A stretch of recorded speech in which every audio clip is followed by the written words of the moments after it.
एक जंगल में एक बहुत शक्तिशाली शेर पूरे जंगल पर राज करता था। उसे अपने ऊपर बहुत घमंड था। शेर से जंगल के सभी जानवर बहुत डरते थे। एक दिन शेर जंगल में घूम रहा था, तभी उसे एक चींटियों की लाइन दिखाई दी। अरे तुम सब लाइन में कहाँ जा रहे हो? हम सब खाने की तलाश में जा रहे हैं। इतने बड़े जंगल में कहीं खो न जाएं, इसीलिए लाइन में जा रहे हैं। ये जंगल मेरा है, मैं यहाँ का राजा हूँ। तुम्हें मुझसे डर नहीं लगता है? हमें कैसा डर? आप बड़े जानवरों को खा सकते हैं, इसीलिए वो आपसे डरते होंगे। हमें तो आप खा नहीं सकते। अच्छा ये बात है, मैं तुम्हें एक बार में मसल दूंगा। जाओ जाओ अभी, हमारे पास समय नहीं है, फिर कभी मिलना और कोशिश कर लेना। रुको जरा, मैं अभी बताता हूँ, कहकर उनके ऊपर पैर रखने की कोशिश करता है, लेकिन वे सारी एक तने की जड़ में घुस जाते हैं, जहाँ तक शेर का पंजा पहुँच नहीं पाता है। शेर को बहुत गुस्सा आता है। शेर गुस्से में घूम रहा था, तभी उसके पास एक चीता आता है। क्या बात महाराज, आप बहुत परेशान नजर आ रहे हैं। शेर चीते को सारी बात बताता है। बस महाराज, इतनी सी बात। इस चींटी को सबक सिखाने का उपाय मैं आपको बता दूंगा, लेकिन ये चींटियाँ वाली बात आप किसी को मत बताना, नहीं तो जंगल के बाकी जानवर आपसे डरना बंद कर देंगे। इससे आपका नुकसान तो होगा ही, साथ ही मेरा भी नुकसान हो जाएगा। आपका बचा हुआ भोजन मुझे मिल जाता है। वो सब छोड़, पहले ये बता करना क्या है। पास ही एक पेड़ पर मधुमक्खी का छत्ता है, वहाँ से थोड़ा सा शहद ले आते हैं। उस शहद को एक पत्ते पर रखकर मैदान में रख देंगे। जब मैदान में चींटियाँ उसे खाने आएंगी तो आप पैर से उन्हें मसल देना। लेकिन इतने ऊपर से शहद कैसे उतारेगा? महाराज, मैं शहद की मक्खी से शहद मांग लूँगा। ठीक है, कल सुबह शहद लेकर मैदान में पहुँच जाना। शहद की मक्खी के पास जाता हूँ। शहद की मक्खी, थोड़ा सा शहद दे दो। हमारे महाराज शेर की तबीयत ठीक नहीं है, वे शहद खाएंगे। अगर तुमने शहद नहीं दिया तो महाराज तुम्हारे छत्ते को तोड़ देंगे। शहद की मक्खी डर जाती है और शहद चीते को दे देती है। अगले दिन चीता शहद लेकर मैदान में शेर का इंतजार करने लगता है। इधर शहद की मक्खी बाकी जानवरों से महाराज के बीमार होने की बात करती है। यह खबर चींटी तक भी पहुंच जाती है। चींटी, साथियों देखो, शेर ने हमें फंसाने के लिए शहद इकट्ठा किया है, इसीलिए आज से कोई भी चींटी अपने बिल से बाहर नहीं निकलेगा। केवल 4 चींटियां जाकर उस शेर से मुकाबला करेगी। अगले दिन शेर और चीता शहद को एक पत्ते पर रखकर चींटी के आने का इंतजार करने लगता है। 4 चींटियां धीरे धीरे शेर और चीते की ओर बढ़ने लगती है। शेर और चीता दोनों पत्ते पर नजर रखते हैं। 2 चींटियां चुपचाप शेर और चीते के ऊपर चढ़ जाती है और उसके कान के अंदर जाकर काट लेती है। शेर और चीते के कान में खुजली होने लगती है। दोनों कान को खुजाने लगते हैं। इसी बीच उनका ध्यान पत्ते से हट जाता है।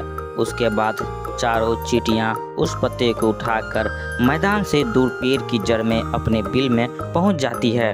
शेर और चीता दोनों बहुत देर तक कान खुजाते रहते हैं। जब उन्हें थोड़ा सा ध्यान आता है तो वे देखते हैं कि न वहाँ पत्ता है न शहद। यह देखकर शेर समझ जाता है कि चींटियों से जीतना उसके बस की बात नहीं है। शेर चींटियों के बिल के पास पहुंच जाता है। बहन, मुझे माफ़ कर दो, तुम छोटी होकर भी मुझसे जीत गई। अब मैं कभी घमंड नहीं करूँगा। कछुआ और घमंडी मगरमच्छ की कहानी। एक नदी में एक मगरमच्छ रहता था। उसी नदी में एक कछुआ भी रहता था। मगरमच्छ को पता था कि कछुए को वह खा नहीं सकता, उसका खोल मोटा होता है। कछुए को भी पता था कि मगरमच्छ उसे कभी नहीं खा सकता है। एक दिन मगरमच्छ ने कछुए को कहा, देख भाई, न तो मैं तुझे खा सकता हूँ और न ही तू मुझे नुकसान पहुँचा सकता है, इसलिए अच्छा है कि हम दोनों दोस्त बन जाएं।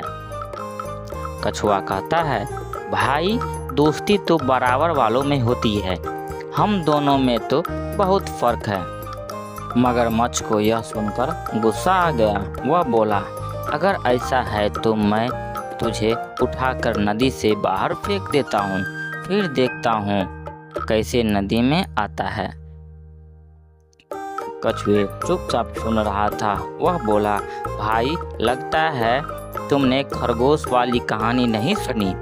एक बार खरगोश को भी ऐसे ही घमंड हो गया था, लेकिन नतीजा यह हुआ कि वह हार गया। इसीलिए घमंड करना अच्छी बात नहीं है। मगरमच्छ को और ज़्यादा गुस्सा आ जाता है और कछुए को मुंह से धक्का दे देता है। कछुआ अपने खोल में चला जाता है। मगरमच्छ उसे नदी के बाहर फेंक देता है। वह उसे नदी के बाहर दूर ले जाता है। कछुआ जब बाहर निकलता है तो वह अपने आप को एक मैदान में पाता है। मगरमच्छ उससे कहता है, आज के बाद अगर तू कभी नदी में आया तो मैं तुझे फिर से बाहर फेंक दूंगा। कोई बात नहीं है, मैं नहीं आऊँगा, मैं किसी और नदी में चला जाऊँगा।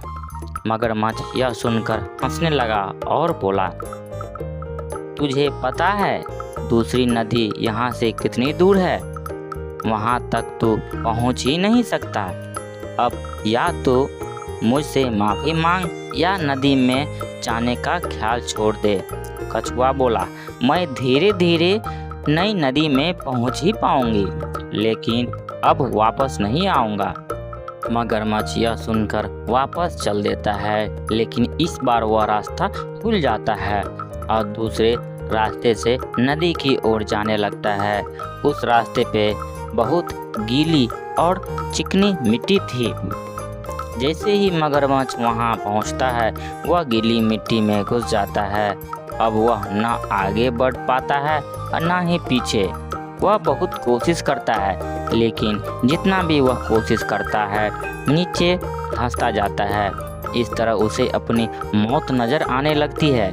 उसे लगा कि वह यहीं पड़े पड़े मर जाएगा।